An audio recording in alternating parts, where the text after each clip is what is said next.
Buenas tardes a todos. Bienvenidos a esta conferencia inaugural de la exposición de los Premios de Arquitectura CESCAE 2024.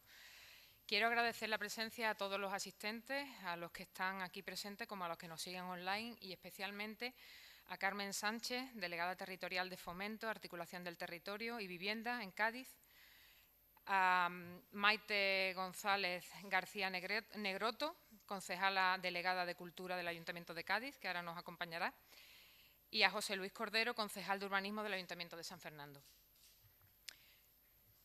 Están con nosotros aquí hoy Vincent Morales Garafolo y Juan Antonio Sánchez Muñoz, arquitectos por la ETSA de Sevilla 2003. Ambos han sido profesores en la Penn State University de Estados Unidos y en la actualidad ejercen como docentes en la ETSA de Málaga y Granada. Tras trabajar en Holanda, en los estudios VHP y WES 8, respectivamente, en 2004, establecen su propio estudio bajo la denominación de CAU. Dentro de los distintos campos de la arquitectura, su actividad profesional se centra fundamentalmente en la realización de proyectos de edificación, espacio público y paisajismo, con especial interés por la integración del paisaje en todas sus escalas.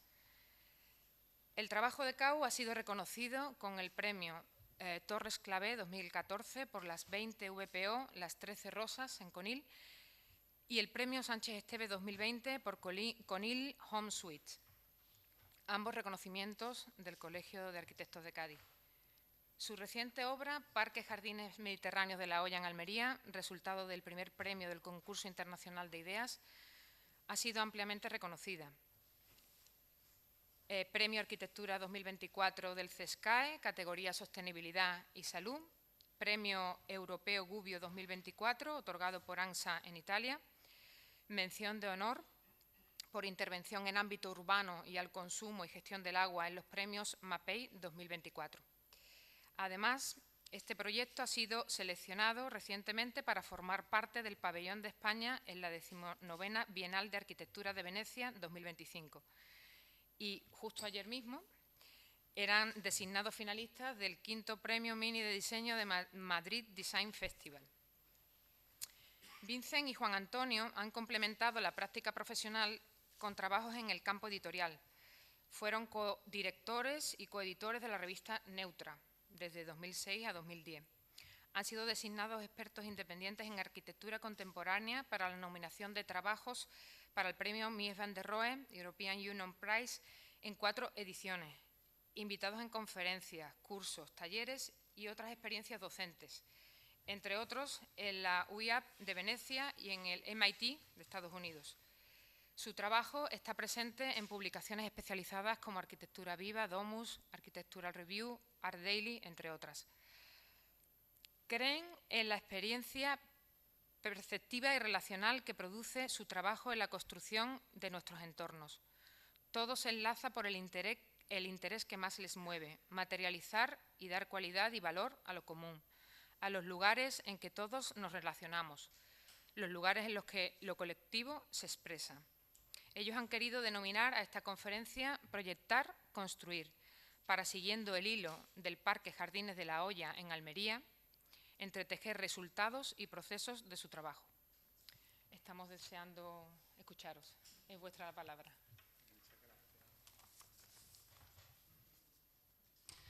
Bueno, ¿Se oye? Se oye bien, ¿no? Bueno, pues muchísimas gracias, Pilar, porque además siempre es un placer volver a coincidir desde la escuela.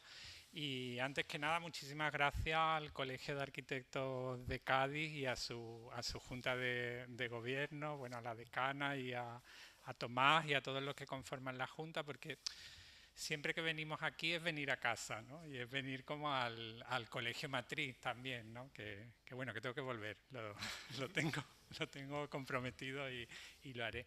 Y gracias también a todos los que nos acompañan hoy aquí en el público, porque vemos caras conocidas, amigos, familia, vemos también compañeros de la escuela que hace mucho tiempo que no veíamos, ¿no? Y gente que no conocemos, pero que seguro que será una buena conversación. Y es verdad que sentir así el calor del público siempre es positivo, porque está muy bien el streaming, no quiero decir que no, pero saludos también a los que nos están siguiendo por streaming. Y bueno, y por supuesto a los representantes de distintas administraciones que nos acompañan, que esto yo lo veo muy positivo, que estéis aquí, porque creo que tenemos que ir de la mano, los arquitectos que trabajamos en la calle, con las administraciones que al final son los que dais el punto de partida en este tipo de proyectos públicos. Bueno, hay incluso un cliente aquí, un promotor que también queremos saludar, que ya estamos todos, ya estamos todos, así que no nos podemos sentir más orgullosos. Bueno, Pilar más o menos ha presentado nuestra trayectoria y ya nos conocéis. Sí queremos decir, para empezar, que la labor del Colegio de Arquitectos de Cádiz es importantísima, vayas donde vayas, se les reconoce, ¿no? Entonces, lo hacéis muy bien, muchas gracias, seguir haciéndolo así y seguir promoviendo pues, la arquitectura como lo hacéis, ¿no? Para empezar la conversación, esto es una cita que, aunque tiene ya su antigüedad, porque es de los años 60, nosotros pensamos que tiene su vigencia y nosotros la tenemos encima de la mesa y pensamos mucho sobre ella, porque pone encima de la mesa cuál es también nuestro papel como arquitectos. Por supuesto, habría que actualizarla, sobre todo en este contexto que el Colegio de Cádiz además hace tanto hincapié en él, en este contexto que podemos llamar arquitectura verde o sostenibilidad o los problemas que tienen que ver con la crisis climática, ¿no? Y hablar que la arquitectura no solamente se acerca a solucionar problemas, sino que recoge esas esperanzas o esos miedos de una sociedad, pues yo creo que nos pone directamente en un plano de reflexión de cuál es la disciplina a la que nos dedicamos, ¿no? El Parque Jardines Mediterráneos de La Hoya, bueno, esta fotografía, la verdad que nos gusta mucho empezar con ella, que es una fotografía de Ana Amado, que fue realizada para la exposición que ahora mismo está en la Casa de la Arquitectura, de puertas afuera, en el Ministerio, ¿no? Porque nos presenta esa mirada a La Hoya, ¿no? Esa mirada frontal, pero con ese niño que también nos habla un poco del futuro. Bueno, y el foco que le queremos dar a la conferencia, lo ha introducido Pilar muy bien, es como hilar y entretejer no solamente el proyecto acabado, sino ir contando, dando pasos atrás y hacia adelante del propio proceso, que muchas veces se conoce poco, cómo trabajamos, ¿no? En el marco de la exposición y en la que nos habéis invitado, pues nos gustaba también recordar esta valoración que hacía el jurado, que una vez más le queremos dar las gracias por elegir el proyecto de Parque Jardines Mediterráneos de La Hoya con el premio Arquitectura 2024, ¿no? Ahí podéis leer la valoración que hizo, ¿no? Y el premio ya pues en Granada, ¿no? En el jardín y ya en un entorno doméstico. Y este proyecto no se hace solo y casi que queremos empezar por el final, por los créditos, ¿no? La profesión es un trabajo de equipo. Yo creo que lo hemos comentado aquí en el Colegio de Cádiz y todos somos conscientes. Y en ese trabajo de equipo no solamente hay técnicos, que es toda esta lista con la que hemos trabajado, en esos colaboradores, también están las administraciones, que es importantísimo. Este es un proyecto de un largo recorrido, de un concurso de 2009 que fue en su día convocado por el Ayuntamiento, por la Junta junto con la Junta de Andalucía, con un programa interesantísimo que tenía Fomento. Yo voy a aprovechar que estás aquí para lanzarte el programa de Espacios Libres. El programa de Espacios Libres fue un programa de la Consejería de Fomento. El programa de Espacios Libres en el que se enmarcó este concurso fue un programa de la Consejería de Fomento que, por ejemplo, para nosotros como estudio fue fundamental porque hacíamos todos los concursos que había de ese programa y en uno quedábamos segundo, en otro un accessi, en otro no pasábamos, en otro no ganábamos nada y en este ganamos el primer premio. Y de ese concurso se llegaron a hacer muy pocas intervenciones. Yo, si mal no recuerdo, creo que es el Parque de Casa Bermeja de Rubiño, García Márquez Rubiño. La Chanca en Conil estaba dentro de ese programa, un concurso también, y poco más. Y ese programa es fundamental porque además todas nuestras ciudades y todos nuestros entornos requieren intervenciones en espacios libres, requieren intervenciones de paisajismo. Entonces, si puede resucitar, aquí que hay la Consejería de Fomento. Y recuerdo que La Olla formaba parte el concurso de La Olla, claro. Fue el último concurso de ese programa. El último de ese programa. Entre ese 2009 y hoy en día 2025, que estamos celebrando, que somos finalistas en los mini, por ejemplo, y que a lo mejor nos toca un mini y la próxima vez venimos en mini, pues pasa mucho tiempo, estuvo la crisis, es verdad que prácticamente hundió a nuestra profesión y el proyecto no se pone en marcha hasta 2018 con los fondos europeos, ¿sabes la importancia de los fondos europeos para las ciudades, ¿no? Y los colaboradores pues están ahí de todas las fases y también los agradecimientos, porque el proyecto no se hace solo, también hay gente que lo ha construido con sus propias manos, están ahí en esos agradecimientos, o incluso la propia gente que ha trabajado cómo narrar el proyecto, ¿no? Y ahí están los fotógrafos, está Fernando Alda o está, por ejemplo, Daniel Natolí, el autor del vídeo, ¿no? Y nosotros siempre pensamos que el mérito es compartido, ¿no? O las constructoras que han sido tan importantes en este proyecto. Y justamente hablando de eso, para hablar de La Olla es un sitio muy especial que se puede contar muy bien, pero la mejor manera es visitarla, porque el sitio es realmente especial. En Almería ya decimos que somos los mejores embajadores de Almería, porque siempre invitamos a ir a Almería. Entonces nos gusta empezar la presentación viendo este vídeo. Y viendo el vídeo además sin que nosotros contemos nada, sino metiéndonos en el vídeo, que es una manera de narrar la arquitectura más cercana a la experiencia del lugar.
Y os preguntaréis, ¿no? ¿Qué es La Olla? Con ese nombre, ¿no? Pues La Olla es un barranco. El propio nombre La Olla pues probablemente nos remita a eso, ¿no? A una formación geológica, ¿no?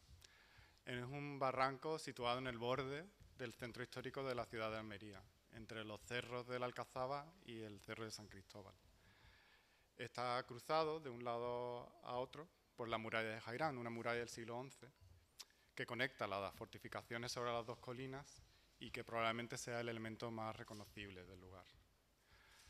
Por el otro lado, menos visible pero no menos importante, y en contacto con la ciudad, lo cruza una formación que se asemeja a un dique, ¿no?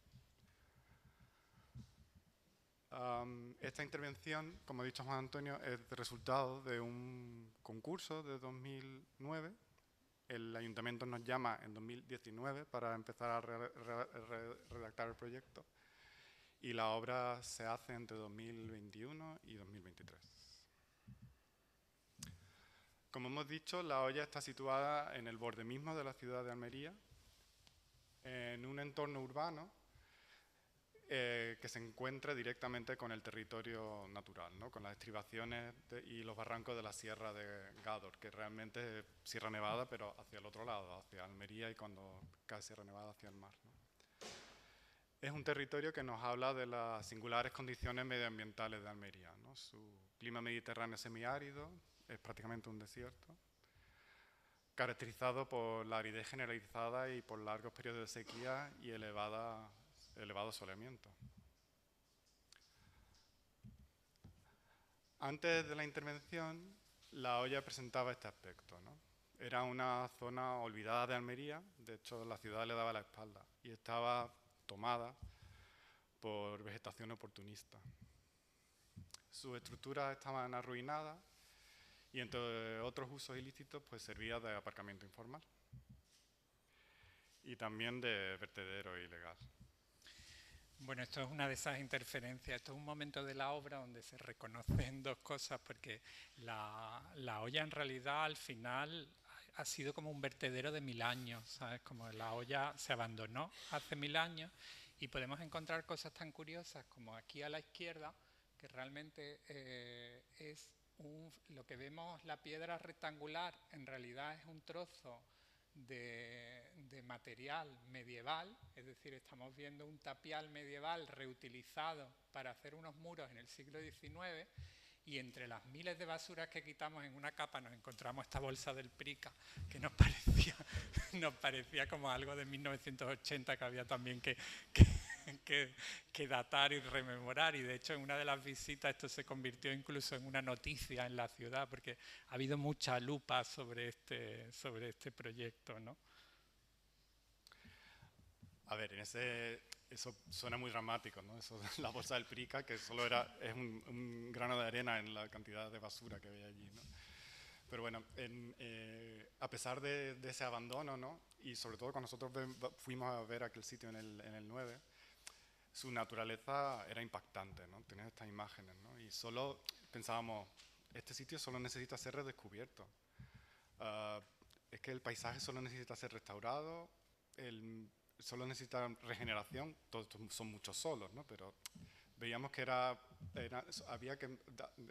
cosas muy puntuales o focos muy puntuales a lo que llevar el proyecto, ¿no? Y sobre todo esa espacialidad que era tan impotente, reimaginada, ¿no? Y al final, bueno, nosotros también nos acercamos al concurso porque nos sentíamos atraídos por el sitio y luego la fortuna de hacer el proyecto y la obra, ¿no? Y entonces lo hemos dicho también recientemente, ¿no? El marco de este proyecto tiene una problemática específica, que estamos en un contexto, aquí que se ve la foto aérea antes de la intervención, estamos en un contexto patrimonial de primer nivel, porque estamos en el entorno del conjunto monumental de la Alcazaba y las murallas del Cerro de San Cristóbal, que son murallas del siglo XI, que se dicen pronto y estaban ahí como olvidadas, ¿no? Y con unas condiciones además climáticas muy específicas, es decir, no solamente es la mediterraneidad, que es una problemática o un contexto común en muchas partes de Andalucía, sino una mediterraneidad semiárida que hace que sea todavía todo más extremo, en un territorio que incluso podemos llamar hostil a primera, ¿sabes? No hay árboles en Almería, por ejemplo, ¿no? Y poniendo todas estas problemáticas específicas había que dar una solución, y una solución con un proyecto de paisajismo que además el concurso ya había determinado, el concurso tenía otras partes. Hoy no contaremos partes del concurso porque hemos querido también como desgranar cosas de la obra, ¿no? Y no da tiempo, el tiempo es limitado. Y el concurso ya tenía como este foco, ¿no? De esto debe ser un espacio público, ¿no? Entonces ahí nosotros sumamos o aportamos no solamente la búsqueda de una problemática específica, sino de una problemática o de un ámbito de reflexión o un marco de reflexión que nosotros llevamos mucho tiempo desde ese programa de Espacios Libres pensando sobre él, que es sobre la misma idea de parque. Y cuando, por ejemplo, cuando decimos la idea de parque, si hacemos el ejemplo rápido de que ustedes cierren los ojos y piensen en un parque, solo es un segundo, se viene directamente a la mente una imagen, que es una imagen construida culturalmente, pues probablemente hayáis visto pues, un lago, hayáis visto árboles, hayáis visto unas praderas, ¿no?, que vienen de este momento, ¿no?, que vienen de esta revolución que se dio en el paisajismo inglés, y que nosotros entendíamos que debemos pensar sobre ella, porque no puede ser que sigamos aplicando la imagen como estampa a nuestras intervenciones en nuestras ciudades históricas mediterráneas del sur, con unas climatologías determinadas y además con un calentamiento que va en aumento y una crisis climática, ¿no? Sobre todo porque estamos en este otro contexto radical, ¿no? Esto está a escasos kilómetros de La Hoya, de Almería, que es el desierto de Taberna, es decir, que ya es el único desierto europeo. Pero sí podemos aprender, no, pasa un momento, al anterior. Sí podemos aprender de lo que significó esta revolución, es decir, la revolución en el paisajismo realmente lo que significó fue que las intervenciones paisajísticas debían basarse en lo que había en su mismo entorno. Eso fue la esencia de la revolución paisajística que se dio en Inglaterra. Y nosotros podemos olvidarnos de la estampa, pero nos podemos quedar con la filosofía y aplicarla a nuestros entornos, es decir, aplicarla a los entornos, por supuesto, con el significado de lo que es. Esta es otra imagen del desierto de Taberna y nos gusta ponerla porque en realidad es otra construcción cultural. Esto es el desierto de Taberna y esas palmeras es uno de los hitos cuando vas a visitarlo, el oasis del desierto de Taberna. La palmera nunca ha estado en el desierto de Taberna, sino esto es justamente resultado de esto otro, porque ahí se grabó la famosa escena del oasis de Lawrence de Arabia, como hoy, por ejemplo, que hemos caminado por los restos de una película de cine, que veníamos con los pies llenos de polvo, digo, parece que venimos de la obra. Es decir, el acercamiento al paisaje tiene que superponer todas sus condiciones, es decir, tiene que superponer las condiciones naturales que hemos visto que son las de nuestro entorno, pero también recoger estas cuestiones que son culturales, ¿no? Y esa construcción cultural a nosotros nos interesa, ¿no? Y todo esto lo convertimos en una metodología de trabajo que nos gusta también compartir en estos contextos que compartimos con profesionales, que es cómo proyectamos nosotros, ¿no? Y el acercamiento siempre es conocer, ser curioso hacia el propio sitio y preguntarnos que todo lo que está en el sitio tiene que estudiarse y tiene que conocerse. Y hacemos un ejercicio que es el primero, que además ya una vez que empiezas a hacerlo ya lo vas haciendo allá por donde vas, que es imaginarte los sitios antes del hombre incluso, ¿no? Es decir, en Conil yo 1000 veces he mirado a Conil y me imagino Conil antes de Conil y veo la colina y digo, pues ¿por qué se pusieron aquí? No se pusieron allí, ¿no? O si nos imaginamos Cádiz sin Cádiz, ¿no? Y esto fue lo que hicimos en La Hoya también, es decir, nos vamos al tiempo geológico y esto nos devuelve información para el proyecto, ¿no? Y así vamos superponiendo las distintas capas. Almería tiene una historia urbana muy particular, que su época de esplendor fue en el siglo XI-XII, creció y tuvo una muralla y tuvo un núcleo urbano, y en La Hoya, donde nosotros hemos intervenido, había un barrio. Pero es que justo a continuación empezó un decrecimiento y la zona se abandonó y el barrio se olvidó y aquello se convirtió en rural, se convirtió en campo. Esto ha pasado. Ceuta, por ejemplo, también le pasó parecido y en la biblioteca encontraron los restos de una zona abandonada protegida por la agricultura. Y esto es lo que pasa allí en La Hoya, ¿no? Entonces, todas estas capas, todo este conocimiento específico del sitio lo convertimos en metodología de trabajo y acompaña al propio proyecto, ¿no? Y hay otro momento clave en este lugar, que en el siglo XIX, al igual que en otros sitios áridos españoles, se hicieron infraestructuras hidráulicas para poner en carga una especie de fondos FEDER del momento, porque realmente eran subvencionados por el Estado y entonces se ponían en carga zonas áridas, ¿no? Entonces en Almería hay una construcción alucinante, que es el canal de San Indalecio, que después no tuvo éxito y se abandonó al poco, pero que era justamente el último punto, estaba en La Hoya, y eso fue lo que dio lugar a ese cortijo que luego veremos, ¿no? Es decir, aquí estamos viendo esa alberca que estaba abandonada. Realmente en los estatutos del canal de San Indalecio habla que acaba justo en La Hoya, tras la alcazaba de esta capital, ¿no? Entonces, cuando nosotros miramos a esta alberca, no solo vemos una alberca, sino nos gusta entender qué hay en esa alberca, de dónde viene esa alberca, por qué existió esa alberca, ¿no? Además de conocer sus características materiales y constructivas, por supuesto, ¿no? Y eso dio lugar a esta otra imagen, que realmente es bastante reciente, pero además es una imagen que se había olvidado en Almería, que es que ahí hubo un cortijo, que el edificio fue después demolido, y todas las paratas, allí llaman en términos almerienses, parata es la terraza y balate es el muro, ¿no? Además la gente dice, me caigo por un balate y te caes por el balate, ¿no? Entonces, todo esto va informando al proyecto, es decir, no solamente es recopilar la información, sino a nosotros nos empieza a dar pistas para empezar a proyectar, ¿no? Por supuesto, el entorno tiene también, se puede contar el entorno a través de la historia de su declaración monumental, es decir, a principios de siglo convivía el cortijo, pues con esto que pasó, por ejemplo, en la República, de la declaración, igual que pasó en muchos otros sitios durante la República, en la declaración de monumento nacional, ¿no? Y esto es importante entenderlo. Entonces, la recopilación de todo este material va informando al proyecto, ¿no? Y ese momento en el que llegamos nosotros, arriba está el concurso es para estudiarlo de manual. Yo aprovecho siempre y lo digo, de hecho en la charla que dimos en Ceuta, que no sé si la han compartido, nos centramos mucho en el concurso porque nos lo pidieron así, ¿no? El concurso, a pesar de ser de 2009, permitió en 2019 hacer una contratación. Es decir, que el concurso estuvo muy bien y desde aquí agradecemos a la Secretaría y a todos los que organizaron ese concurso, ¿no? Se organiza el concurso y después la crisis lo para, pero en la ciudad había una reclamación, porque ya se conocía que había un proyecto para ahí y era una zona degradada y tú te asomabas desde la Alcazaba y veías esto. Entonces esa reclamación, ese tiempo de espera también informa al propio proyecto y resulta que la idea de hacer un parque en esta zona es tan antigua como de hace 100 años. Es decir, en 1920 ya se empieza a hablar de hacer el parque de la Alcazaba.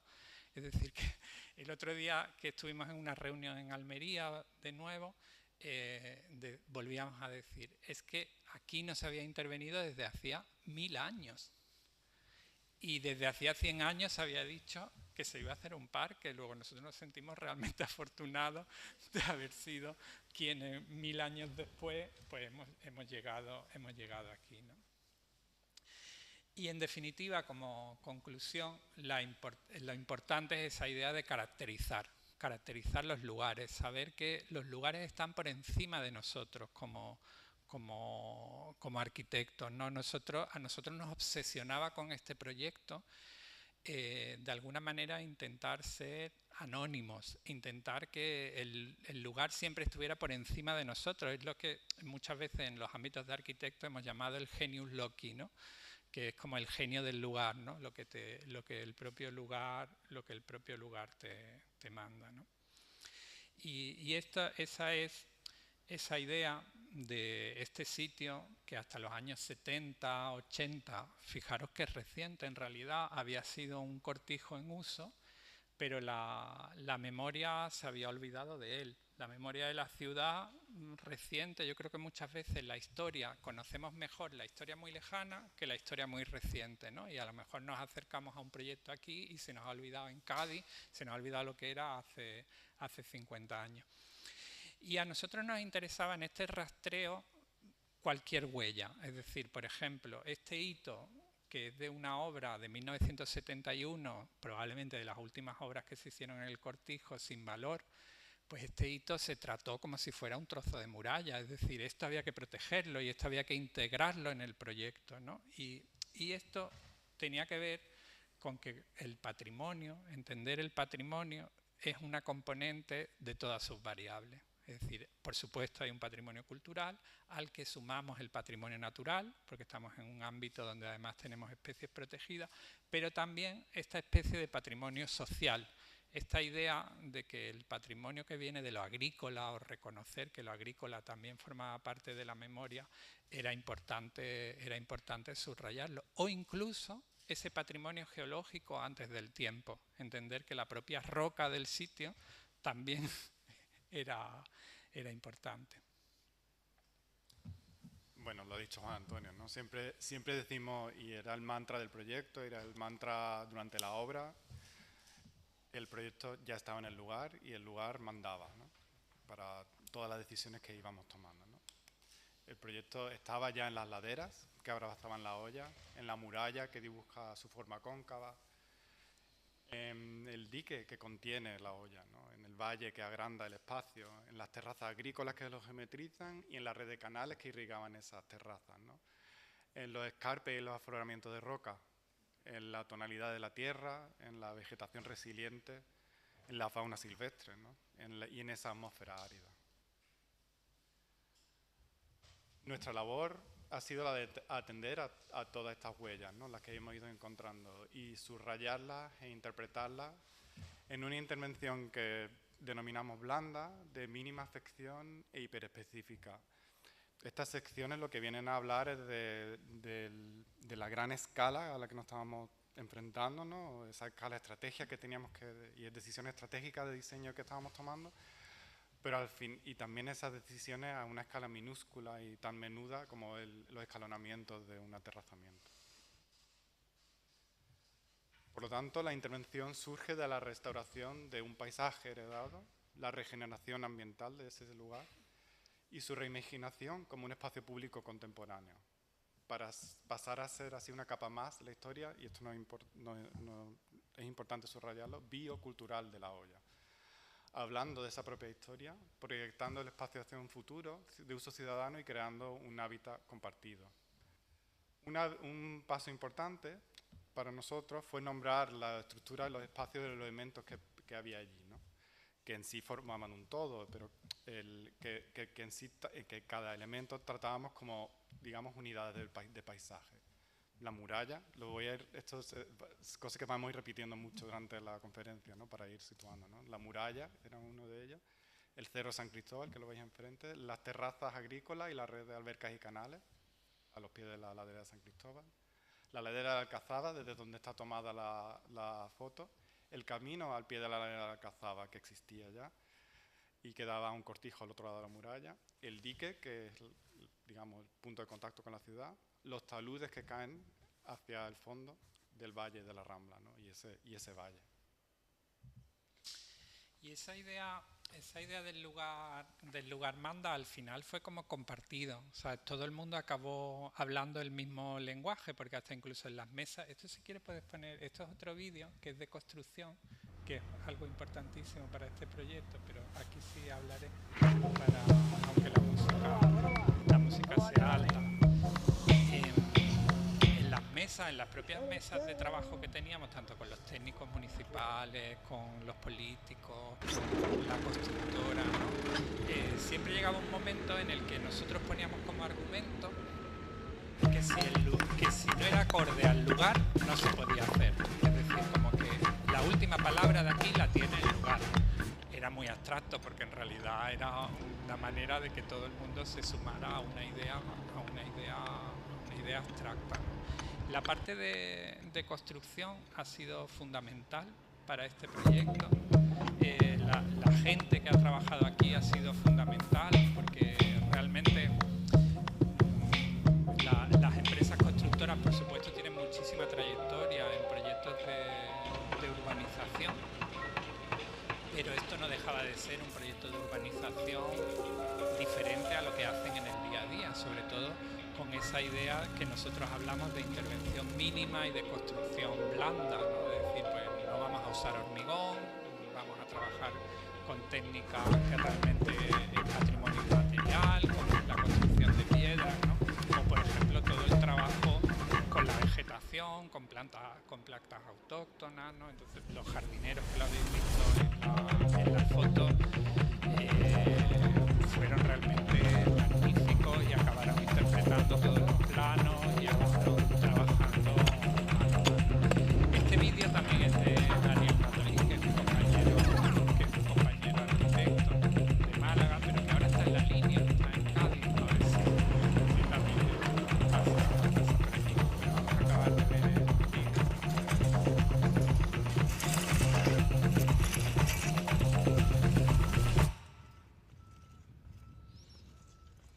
Los dos vídeos hacen un díptico. Nosotros cuando planteamos cómo contar el proyecto pensábamos que también teníamos que conocer un poco sobre cómo se había construido.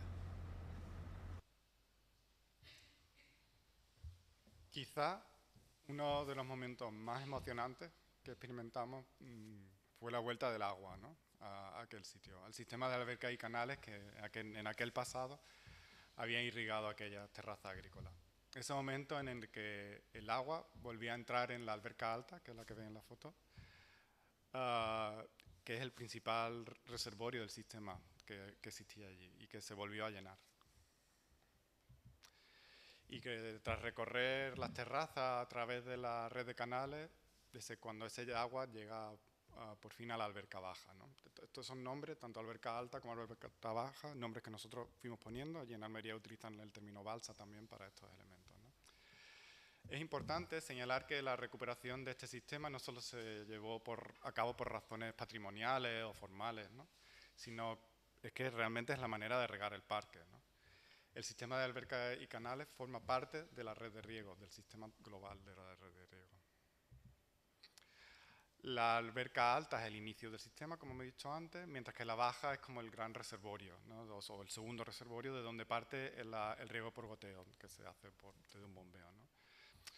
Es decir, que empezamos a hablar de criterios de sostenibilidad, en este caso, de recuperación de elementos, pero también de autenticidad, ¿no? De autenticidad a la hora de restaurar este antiguo paisaje agrícola. El proyecto sí incorpora elementos nuevos como pilas y piletas intermedias que lo que nos ayudan es a pautar el flujo del agua. Estos elementos están realizados en piezas de piedra maciza ensambladas in situ. Hay algunos otros elementos nuevos o más grandes, ¿no? Como esta alberquilla a mitad de recorrido en esta red. O la implementación de diversos sistemas de caídas de agua con distintas maneras de disposición del agua, de cómo hacer el agua circular o cambiar de dirección. En conjunto, esta formalización viene del conocimiento y del saber agrícola, de hecho, pero en este caso además se relaciona con lo placentero y lo sensorial y con lo jardinístico, ¿no? El agua, presente de esta manera, contribuye a enriquecer el paisaje ambiental y sonoro del sitio y completa la experiencia de la olla. En este plano lo que venimos a mostrar es que existe una clara interacción entre la red de canales y la disposición y trazado de las terrazas agrícolas. Y como me he dicho antes, las paratas, ¿no? La manera de hacerlo siempre en Almería es tienes un muro y al pie del muro hay un canal. En este caso es lo que estáis viendo en estos planos, ¿no? La intervención lo que hace también es recuperar esa simbiosis, ¿no? Que se dio al cabo del tiempo, ¿no? entre esos dos elementos, ¿no? El muro y canal, esa simbiosis escalar, material y natural que se produce entre ellos y que definen la atmósfera de las terrazas. Las paratas, llamémoslo en el término almeriense ya, se han mantenido todas, ¿no? Preservando sus niveles topográficos, o sea, son los niveles que estáis viendo, son los niveles que había recuperados, y restaurando esos unos antiguos muros de piedra seca con mampuestos de piedra de una cantera cercana. La mayoría de los muros se encontraban en un estado ruinoso, eran inestables y había mucha pérdida de material. Había crecido mucha vegetación en ellos, el propio abandono del espacio, vandalismo, etcétera, ¿no? Pero nosotros, aún así, veíamos que era importante mantener su naturaleza, la naturaleza de esos elementos y su funcionalidad. a la vez que subrayar el valor patrimonial de su técnica constructiva, promoviendo la recuperación de una artesanía y saber local en este proceso de restauración.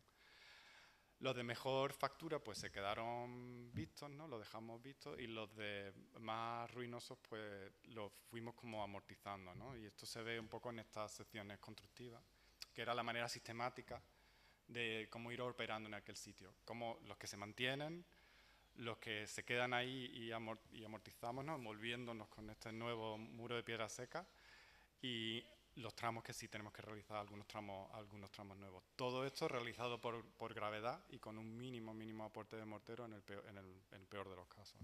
Sí, ha sido, además, trabajar con estas técnicas y trabajar en un lugar así, que en realidad es como tan frágil, ha sido un proyecto obra muy vivo, en el que ha habido como instantes muy intensos, como ha dicho Vincent, por ejemplo, la llegada del agua, ¿no? O por ejemplo la búsqueda de las piedras, ¿no? Y la búsqueda de quién hacía como esos muros, ¿no? Y esto nos ha llevado a buscar en canteras, a traer las piedras al lugar, a estudiar qué piedra realmente es la que tiene como las mejores características para que realmente estén en consonancia con el propio sitio, ¿no? Y también, este es otro vídeo, creo yo. Sí.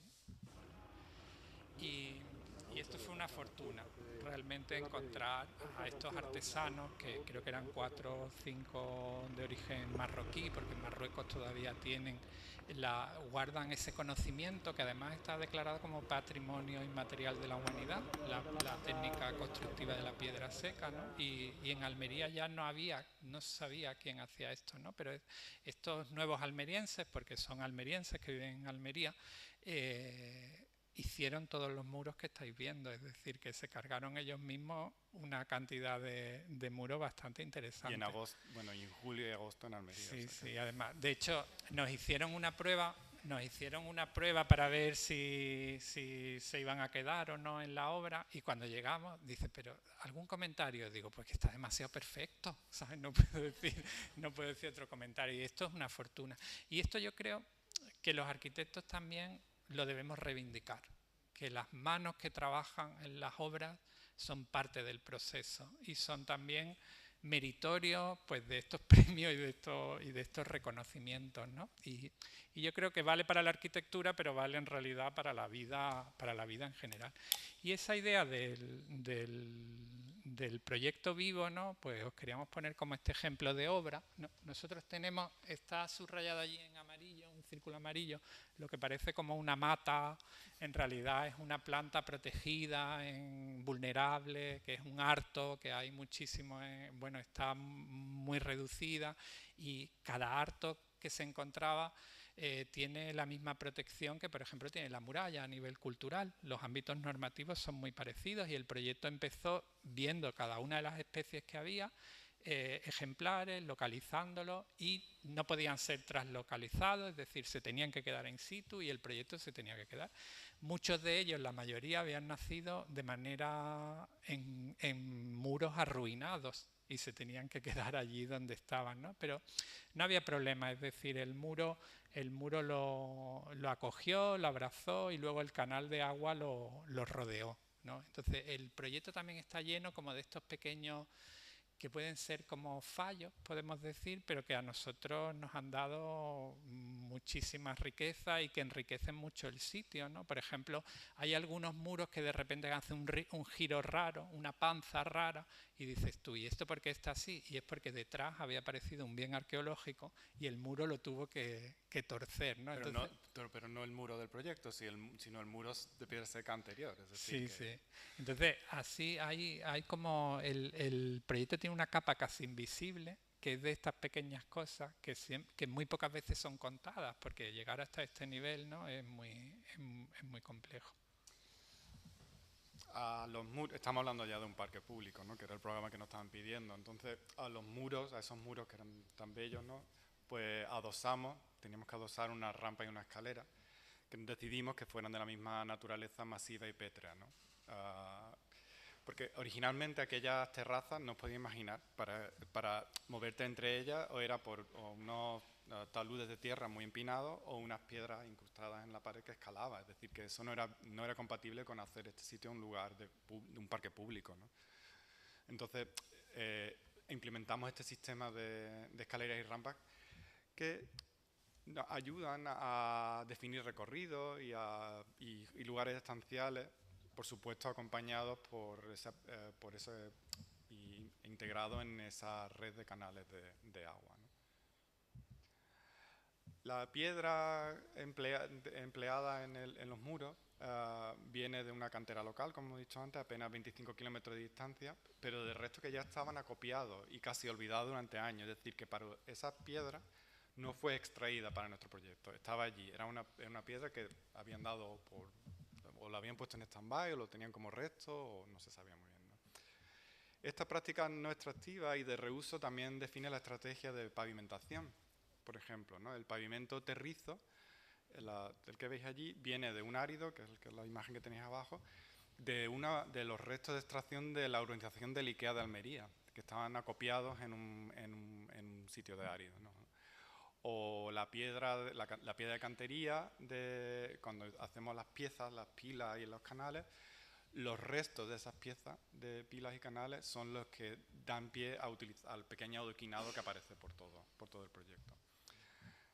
Que todo esto también redunda en medidas sostenibles, no solo el reuso de material o la recirculación, ¿no? del material, sino el hecho de construir de esta manera contribuye al drenaje del parque. Este plano quizás se ve un poco regular, pero estamos hablando a la gran escala de cómo vamos drenando y conduciendo aquellas aguas, que recordemos que esto era una rambla, aunque hace muchos años, en el siglo XI ya fue drenada para el establecimiento del barrio, pero agua hay y cuando llueve en Almería llueve bien. ¿Cómo se drena este sitio a gran escala? Pues tiene que ir acompañado también a las pequeñas decisiones de la toma de decisiones relativas a la materialidad del pavimento, ¿no? que estamos hablando, que queda definido en este plano, ¿no? La sistematización del uso de los distintos tipos de pavimentación con el predominio del terrizo, que hace que el espacio sea lo que se denomina un espacio esponja, ¿no? Hoy día, y usando técnicas y materiales locales, ¿no? Más blandas, con mínimos aportes de hormigón o morteros bastardos como mucho, o completamente en seco en otros casos, y procurando esa transpirabilidad del terreno y promoviendo ese drenaje natural, ¿no? del que estamos hablando. A la muy pequeña escala, pues estos cambios al final son cambios muy sutiles de textura, ¿no? que señalan pequeños itinerarios. Aquí en la imagen pues veis desde la tierra vegetal al adoquín, a la piedra, al terrizo, ¿no? ¿Qué diferencia hay, ¿no? Nos ayuda también la estrategia a marcar lugares, ¿no? O estos elementos que sirven como elementos de juego. Y a la gran escala, esa paleta material, cómo dota al conjunto de una consistencia cromática que armoniza con los escarpes de piedra natural, ¿no? Los tonos secos de las colinas que se ven más allá de la muralla y el tapial de la arquitectura monumental. Para nosotros también es importante esta elección material para contribuir a esa atmósfera serena que siempre tenía la olla cuando la descubrimos. Sí, ese concepto de la atmósfera nosotros lo reivindicamos mucho asociado al patrimonio, que por ejemplo en la cultura inglesa está muy clara, ¿no? Pero aquí no lo tenemos como tan claro, es decir, los sitios tienen como una atmósfera, ¿no? Y el patrimonio es también esa atmósfera, que es la materialidad, es los colores, es, por ejemplo, y al final, en definitiva, hablábamos antes sobre condiciones medioambientales y de sostenibilidad. La arquitectura siempre se ha expresado, en realidad ha sido una expresión de cómo el propio ser humano se ha relacionado con su medio, ¿no? Y ha trabajado con sus materiales, y eso hace que genere que las ciudades también, que aquí se use una piedra, que en otros sitios se use otra piedra, ¿no? Entonces, frente a traer una piedra de China, pues el deber es usar una piedra local, y más si estamos en una tierra de piedra como es Almería. Otro problema es cuando no estemos en tierra de piedra, ¿no?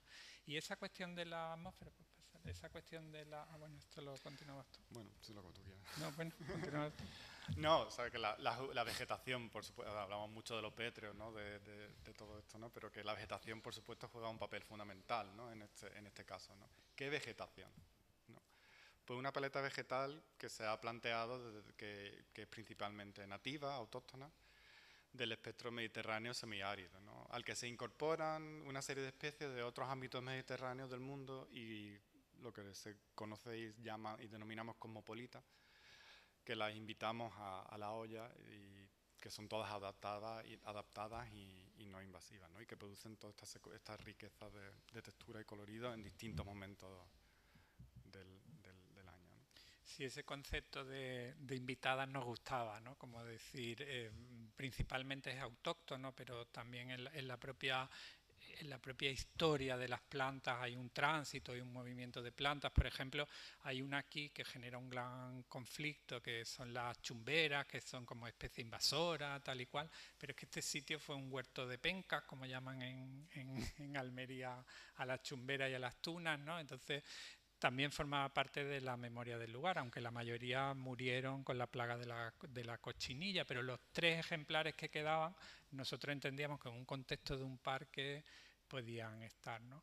Y en el trabajo de vegetación, que siempre cuando nos damos cuenta vamos ya como tarde y nunca podemos abundar mucho en él, pues realmente se atiende a todos los niveles de vegetación. O sea, se plantean herbáceas, arbustos, árboles, ¿no? Y por ejemplo, la elección de los árboles es muy compleja porque Almería es un sitio donde naturalmente no hay árboles, ¿no? Pero si recordáis esa postal que os he puesto del principio del siglo XX, donde se ven esas paratas con frutales, entonces entendíamos que los árboles debían redundar en la memoria agrícola. Entonces casi todos los árboles están relacionados con la memoria agrícola del lugar y son los grandes hits de la agricultura. Tenemos la higuera, los granados, los almendros, luego moreras para poder dar sombra y otros árboles que de una manera más sutil engarzan con la propia cultura jardinera andalusí.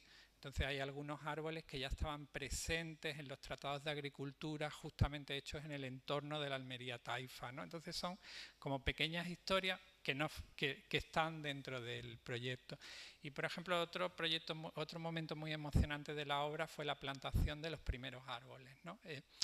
Trabajamos muy codo con el ayuntamiento y la verdad que fue la cercanía y la manera de trabajar fue fantástica y sigue siendo fantástica, ¿no? Y entonces se proponía hacer una actividad para plantar el primer árbol, como la típica actividad de vamos a plantar el primer árbol. Y entonces se planteó que no solamente fuera político, además por el propio ayuntamiento, sino que involucrara a los niños de los colegios del barrio de La Hoya, ¿no? Y a nosotros no nos pudo parecer más precioso que esos niños que serán los que en el futuro plantaron esos primeros membrillos y que seguramente serán los que alguna vez cojan los membrillos y hagan dulce membrillo, decíamos nosotros, pero fue un momento realmente bonito.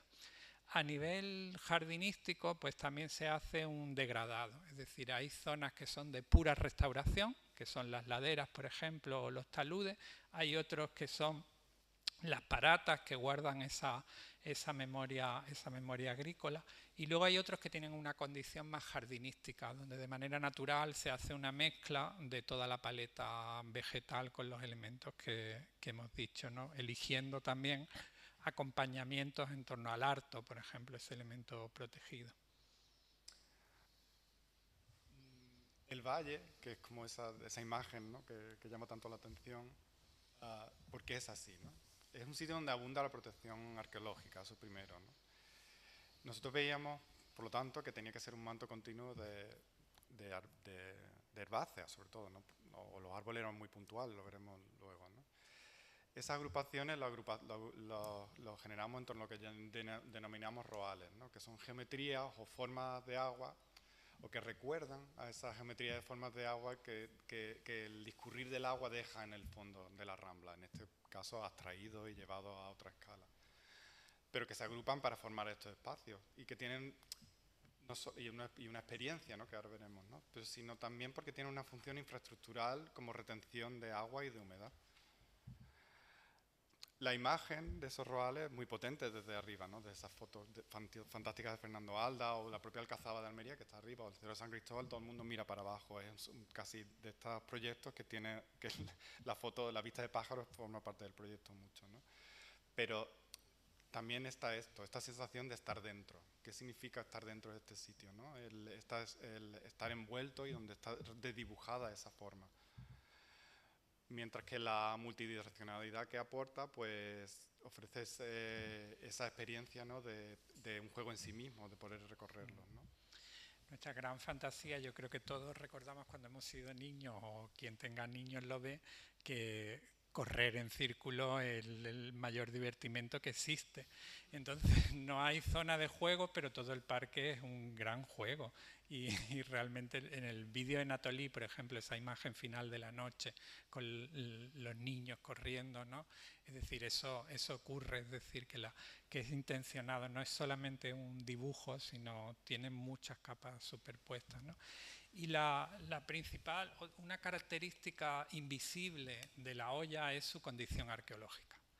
Estamos en un sitio de máxima protección arqueológica porque hay un barrio medieval expectante debajo que ocupa toda la olla, y para el proyecto se hizo un georradar que en definitiva lo que saca es zonas, que son esas manchas marrón que vemos, zonas donde puede haber restos y a la profundidad a la que están. Entonces era muy difícil intervenir. En el concurso original se esperaba que se hiciera un programa de excavaciones y que los programas de excavaciones estuvieran incorporados al proyecto, y nosotros lo teníamos muy claro que el futuro también era que fuera un parque arqueológico. Esto no sucedió después de 10 años, entonces se tomó la decisión, yo creo que muy bien tomada, que Almería no tenía capacidad para hacer una intervención arqueológica de ese calado. Y no solamente para hacerla, sino para luego mantenerla, ¿no? Entonces había que hacer un proyecto, y esto es un reto, y si hay arqueólogos que me escuchan siempre genera debate, que es un reto. Es decir, ¿podemos intervenir en una zona arqueológica antes de hacer una excavación? Con la idea... Esa idea que dijo Almería, esto es una reserva arqueológica, nosotros no podemos, pero los almerienses de dentro de 100 años pueden tener capacidad y el proyecto se puede desmontar, es decir, el proyecto puede ser reversible. Y nosotros dijimos, sí, la hay. Y es el proyecto que hemos hecho. Por supuesto, el mapa de arqueología, al final lo que se convertía es que donde había restos no podíamos poner árboles por la posible destrucción de sino herbácea. Por eso también cuando muchas veces reclaman por qué hay tan poco árbol en la zona principal, ¿no? Es por la protección arqueológica. Entonces esa capa invisible, expectante, es muy interesante desvelarla. Y además nosotros no solamente era una cuestión de dónde plantar, sino nosotros no hemos tocado el subsuelo. Todo es con relleno, es decir, los tendidos de instalaciones están por encima de la cota que existía antes, y hemos trabajado por agregación, por acumulación. En la escala de la olla eso no se ha notado de lo que hemos subido, pero realmente en el vídeo se veía algunos movimientos de... Sí, el valle puede tener rellenos, algunos rellenos que son de 1,5 metros incluso. Y la arqueología está ahí, porque durante el proyecto, en el plano anterior también se veían los restos que se han encontrado, por supuesto con seguimiento arqueológico, con la memoria arqueológica, todo lo que corresponde. Este proyecto, por supuesto, pasó por Comisión de Patrimonio, ¿no? Y la arqueología está ahí. Y por ejemplo, otra pequeña anécdota, esta es una fotografía también muy bonita de Ana Amado para la exposición de Puertas para Afuera en Madrid, ¿no? Esto es un muro nuevo que reintegra, apareció un resto, los arqueólogos como trabajan, los restos que no están en su estratigrafía, lo diré bien, no tienen valor porque no te da información, sino es residuo, y la olla ha sido un basurero de 1000 años, como ya hemos dicho, y de repente apareció esta pieza deslocalizada, y esta pieza es un resto de una tumba andalusí, es decir, de una lápida que había sido reutilizada como gozne de una puerta, en el pequeño círculo se ve, y que había sido reutilizada en un muro del siglo XIX.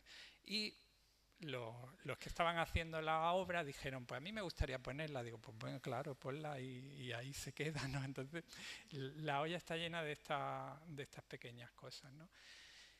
Y esa esa involucración o esa idea de lo medioambiental o de la sostenibilidad también se ha llevado a un extremo en un concepto que se empieza a trabajar y que nosotros también reclamamos, es que debemos atender el paisaje de la noche. El paisaje de la noche, que además en este caso aúna varias cuestiones, por ejemplo la protección del patrimonio a través del articulado de las vistas y la contaminación visual, es decir, esto se complementará con el alumbrado monumental de la Alcazaba y las murallas, pero también la no alteración de la vida nocturna de la fauna y la flora, que nosotros entendemos que son habitantes del parque, y que, por ejemplo, cuando lo vemos muy claramente en las ciudades, cuando una farola está dentro de un árbol, ese trozo de árbol crece mucho más que otro, porque piensa que es un día eterno. Entonces, no debemos someter a un castigo de no dormir a la vegetación. Entonces, solo se ilumina los espacios por donde vamos, no iluminamos los caminos, la iluminación es baja.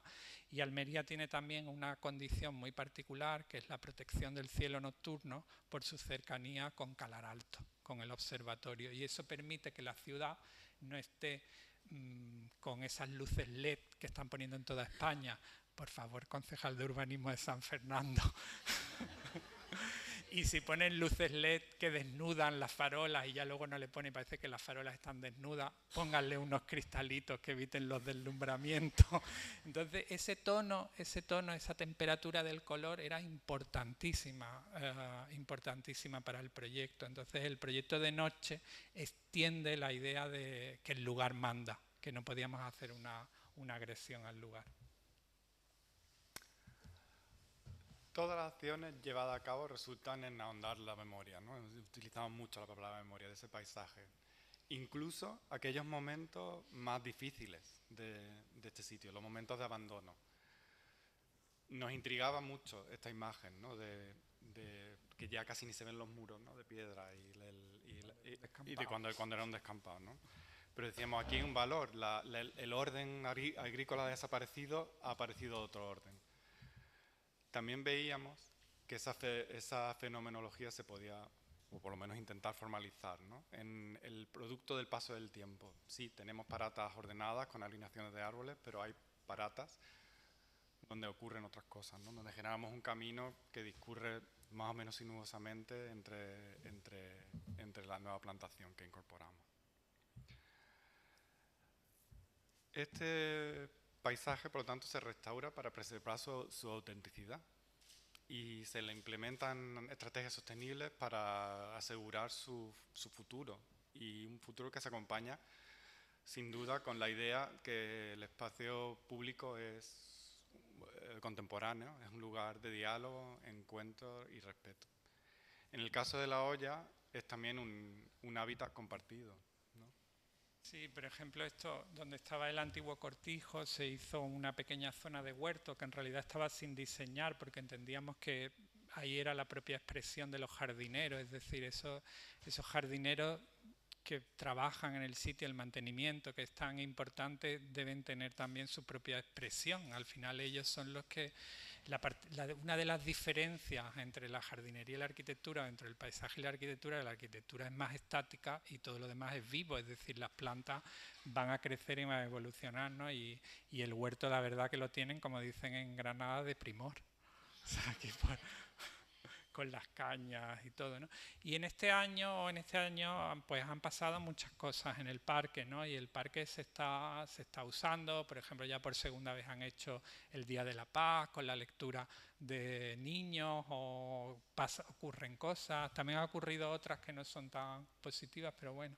Y por ejemplo aquí hay algunas fotografías que a nosotros nos encantan, ¿no? Ver que después de casarse van a hacerse las fotos al parque, pues ya decimos, ya nos podemos retirar. Es decir, ya, ¿sabes? Vaya a formar parte. Además siempre lo decíamos, pues yo me imagino que en esta estanque vendrá como la niña de comunión o el niño de comunión a hacerse sus fotos, ¿no? Entonces decimos, a esto aspiramos en nuestro trabajo de arquitectura. También hay esa parte didáctica en el parque, que muchas de las cosas que estamos contando están contadas en esos pequeños cartelitos. Y el espacio, los habitantes del parque no están siendo solo los humanos, sino también los no humanos como podemos decir, o los animales están teniendo su espacio. Tenemos camaleones, el camaleón es otra especie protegida que está en el lugar, o por ejemplo todos los bajo árboles que están plantados con una mezcla de semillas, tractora de polinizadores, porque además fomentarán más presencia de pájaros, ¿no? O las cabras montesas, que esto lo que nos dice es realmente que este sitio pone en contacto a Almería con su territorio. Las cabras montesas son para verlas venir y saltar la muralla de 10 metros. Por supuesto, cuando plantaron todo venían a darse el festín. Estaba la constructora súper preocupada, ¿no? Y en el proyecto se tomaron decisiones que tenían que ver con los animales, ¿no? Por ejemplo, las propias laderas, ¿no? Se decían, no, las laderas también tienen que tener camino, y nosotros decíamos, no, las laderas, el humano tampoco tenemos que llegar a todas partes, y la fauna tiene que tener sus propios espacios. O por ejemplo, todas las soluciones de piedra que hemos usado fomentan el hábitat del camaleón, es decir, que por otro lado hay ciertas decisiones que no están tomadas para los humanos, sino para los animales. Y ahora, por ejemplo, estamos haciendo un proyecto que decíamos, pues todo el presupuesto que hay, que no es mucho, para los humanos no hay nada, es todo para los animales y las plantas. Y ya para ir casi acabando, ¿no? Que nos alargamos un poco, ¿no? El proyecto nos está dando muchísimas alegrías, ¿no? Y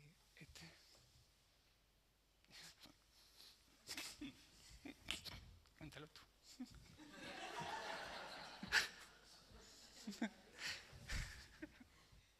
No, bueno, fue muy tierno porque... Es que son cosas que no te crees que van a pasar.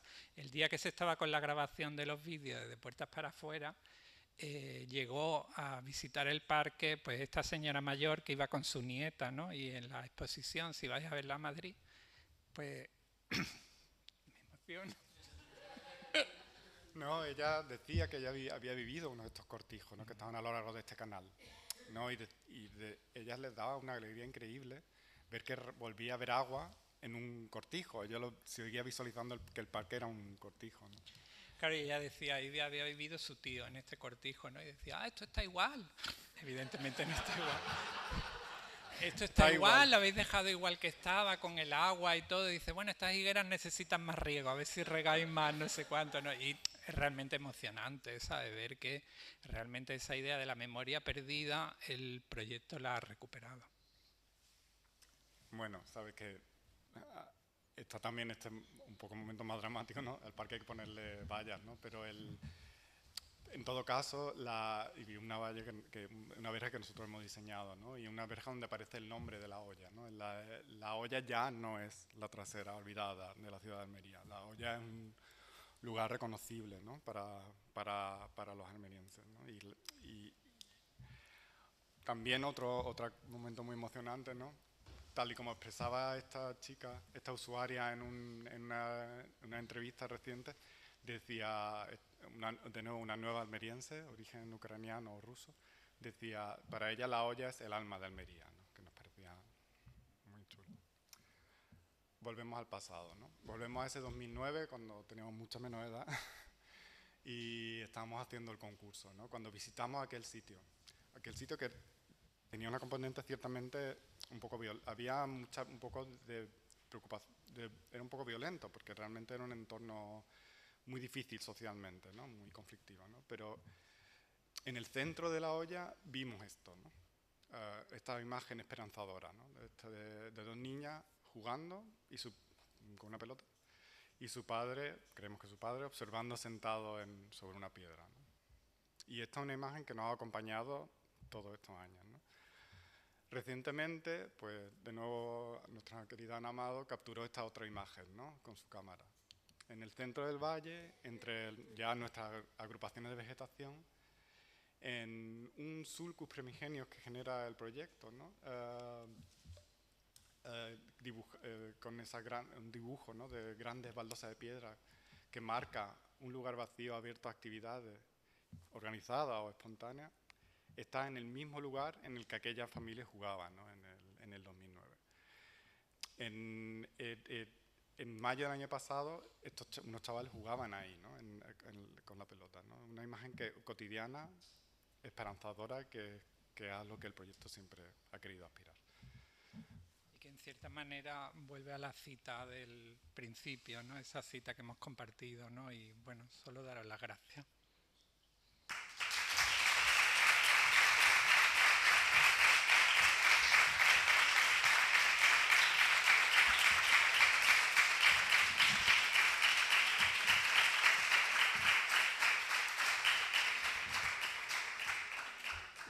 Nos encantaría tener un poco de conversación, si puede ser. Sí, estamos a tiempo.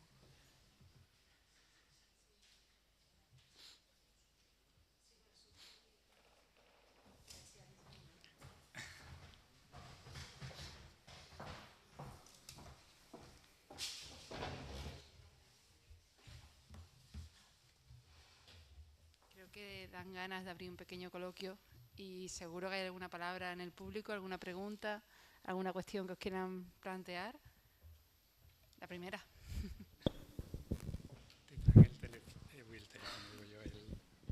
Bueno, primero enhorabuena. Enhorabuena de corazón. Me parece que es un trabajo extraordinario que hace grande la arquitectura y os felicito de corazón. Primero una confidencia casi de arquitecto a arquitectos, me permitís los que no lo sois, pero os tengo que contar una cosa que me ha pasado mientras que os estabais escuchando. La olla y la joya, Almería y California, y en medio Luis Barragán. Me parece preciosa la traída que habéis hecho desde el otro lado del mar. O sea, alguien que vino aquí a aprender de los jardines y que después fue capaz de aconsejar a Luis Kahn que pusiera esa canaleta de piedra al otro lado del Atlántico. La habéis vuelto a traer, la habéis vuelto a poner en su sitio, y esa emoción del agua, esa emoción de la canaleta de piedra nos trae a todos a la cabeza de nuevo a Luis Barragán, tan querido en esta tierra, ¿no? Y tan enhorabuena. Me parece que ese guiño tan bonito entre la olla y la joya me ha emocionado, ¿no? Entre California y Almería, entre lo árido a un lado y al otro lado del Atlántico, ¿no? Dicha esa confidencia, con un poco de emoción también, porque me ha llegado, me parece que es muy bonito ese guiño. Ahora me revisto por un momento, y sin que sirva de precedente, de concejal, cosa que no, para lo que no estoy preparado, ni Maite ni José Luis, os lo digo, pero me revisto por un momento de concejal porque ante esta belleza, la primera inquietud que me surge como concejal, ¿cómo se mantiene esto? O sea, realmente, si yo fuera concejal y si yo tuviera que recepcionar esta obra, estaría preocupadísimo por lo que a mí me va a suponer como ayuntamiento o como administración pública mantener la belleza y garantizar la permanencia en el tiempo de tanto cariño, de tanto amor, de tanta decisión acertadísima, creo yo, por tantas cosas. Y seguro que lo habéis pensado, porque lo habéis pensado todo.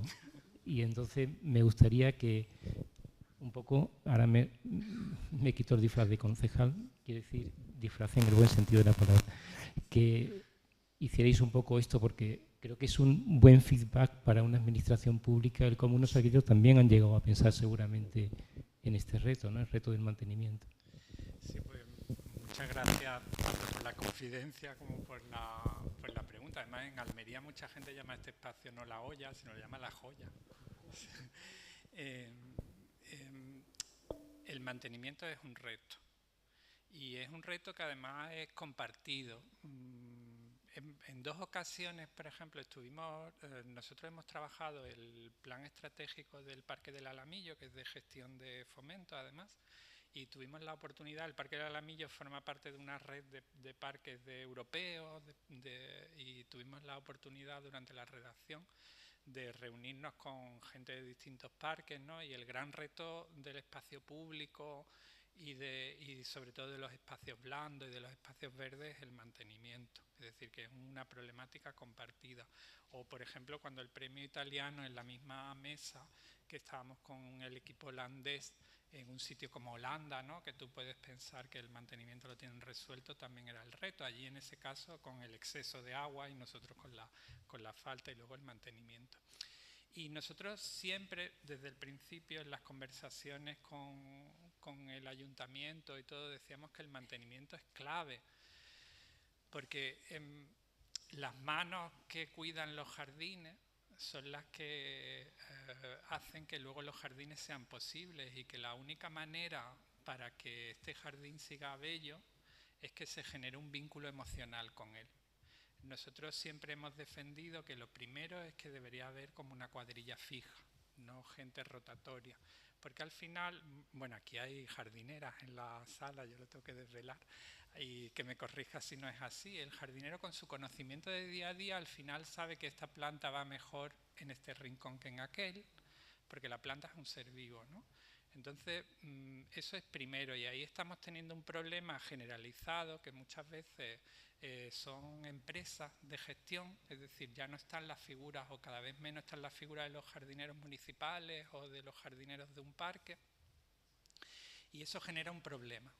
Entonces yo creo que hay que volver a soluciones que son muy fáciles, que sean cuerpos de trabajadores y personas que tengan un vínculo con el sitio. Eso primero.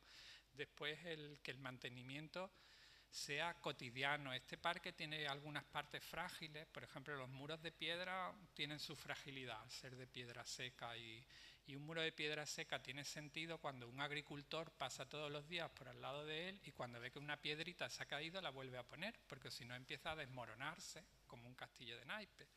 Entonces, no sé, para la gestión de estos espacios yo creo que es importante el día a día. O sea, es importante que haya esa figura de no dejar. Yo entiendo la dificultad de la contratación, por ejemplo, que no hay nadie que ponga una piedra, ¿no? Pero, o la cuestión de la vigilancia, que también todos los parques estos europeos coincidían, o el éxito del Parque del Alamillo es la existencia de la vigilancia, no por un hecho de castigar, sino porque hay gente todos los días y hay alguien allí, y cuando alguien habita los sitios todos los días le tiene un cariño distinto. Entonces yo pondría esas dos claves: gente que esté allí todos los días, cuidado continuo, mantenimiento continuo, y sobre todo ser consciente que es un espacio vivo. Nosotros también lo hemos diseñado como un espacio vivo, es decir, que si hay especies que no funcionan, pues tendrán que ser reemplazadas. A esta escala de intervención entendemos que no es un jardín congelado, sino que va a crecer. Y eso por nuestra parte, yo no sé si tú quieres añadir algo más. Sí, en cuanto a decisiones de proyecto, una clave es los muros de piedra no se podían mantener los antiguos ni podíamos restaurarlos tal cual de piedra seca como eran, sino que tenían que tener casi el doble de espesor, tenían que tener una pendiente y en algunos casos teníamos que utilizar un poco de mortero bastardo para que no para que las piedras que se fueran a remover más fácilmente no lo hicieran, ¿no? O el pavimento terrizo. El pavimento terrizo, afortunadamente, es el que mejor se mantiene. Lo único que tienes que es regarlo de vez en cuando, ¿no? Y dar las instrucciones para que se rieguen. En el parque lo que hay es una serie de bocas de riego colocadas estratégicamente para que de vez en cuando enganche una manguera y riegue, simplemente para estabilizar volver a estabilizar el terrizo. El riego en este parque, en cuanto a mantenimiento, pues un riego aunque esté muy integrado el sistema de canales, al final hay una maquinaria ahí detrás, ahí está muy automatizado, etcétera. Sí, o incluso algunas veces decíamos, fíjate que esa idea de cosas que se han perdido, ¿no? Todos los parques tenían su guarda, incluso en muchos parques históricos y jardines históricos sigue existiendo la casa del guarda, porque era una familia que vivía allí. Y eso cambia las cosas. Y al final es como, el reto es cómo conseguir que esto se vea como un patrimonio colectivo, y no solo esto, sino cualquier intervención pública. Es decir, que la gente de Almería diga, esto es Almería, esto es mío, yo lo voy a cuidar, no lo voy a destrozar, ¿no? Está habiendo destrozos porque sigue siendo una zona conflictiva. Ahora mismo acaban de hacer otra intervención al lado y ayer nos llegó que se habían llevado todos los árboles, pero aún así no hay que aburrirse, sino hay que encontrar las maneras. Y yo digo, cotidiano, y cuanto más cercano, mejor. Cuanto menos empresa de gestión y más jardinero propio, mejor. Al concejal.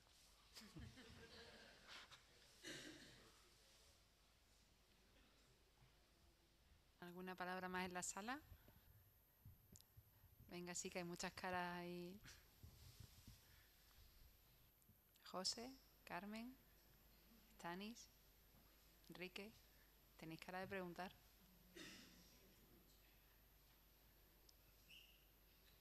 ¿Nada? Venga.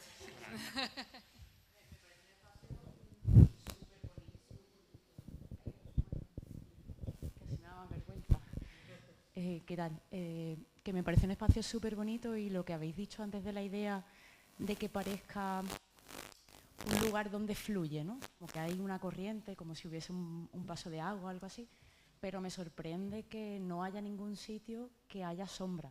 Y con la climatología que tiene Almería, parece eso, un sitio de paso, pero no de permanecer un largo tiempo, ¿no? No sé si lo habéis pensado en la sombra, sí, o si estéticamente no quedaba bien, o si hay alguna otra solución. Sí, bueno, ahí se han plantado un montón de árboles en las paratas, que en la foto es que el sitio es que no se ven. Es muy grande. Es muy grande.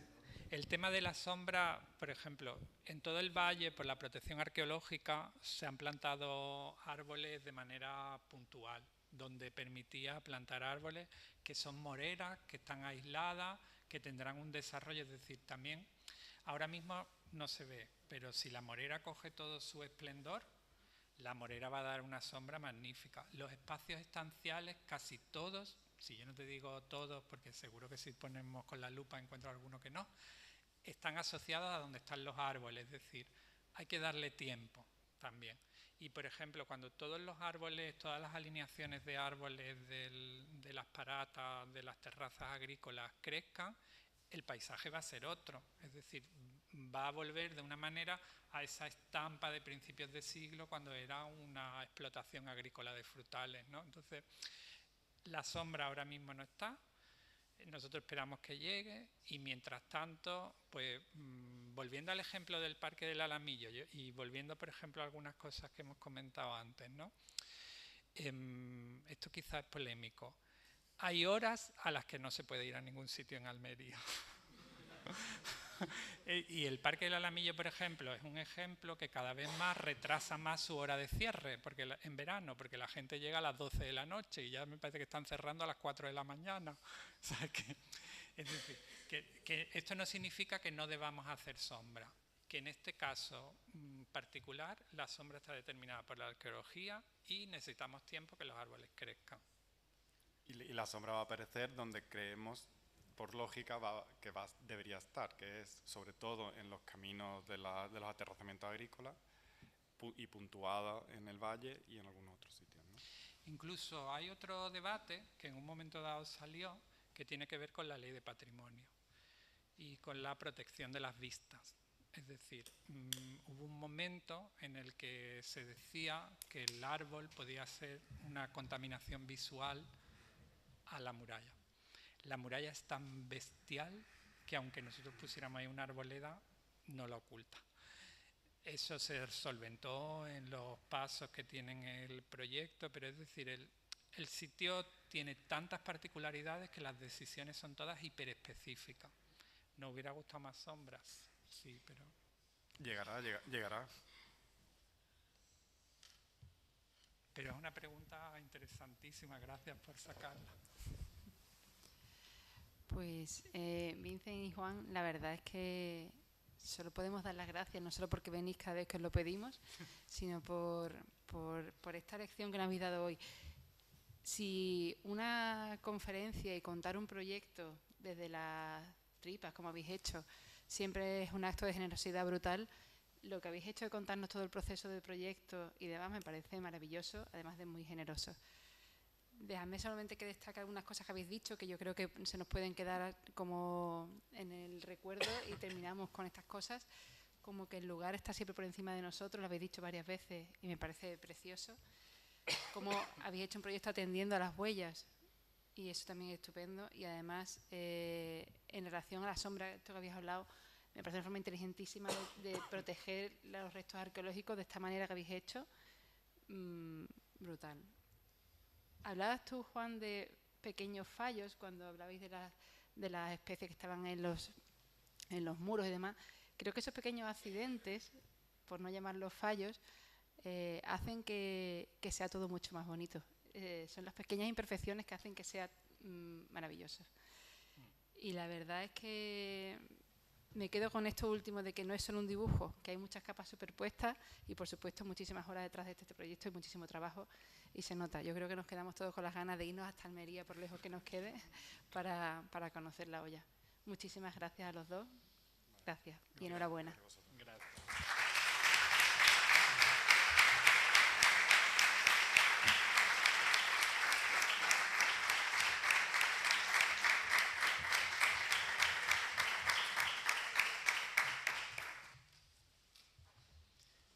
Pasamos a tomar una copa ahora al patio, como siempre.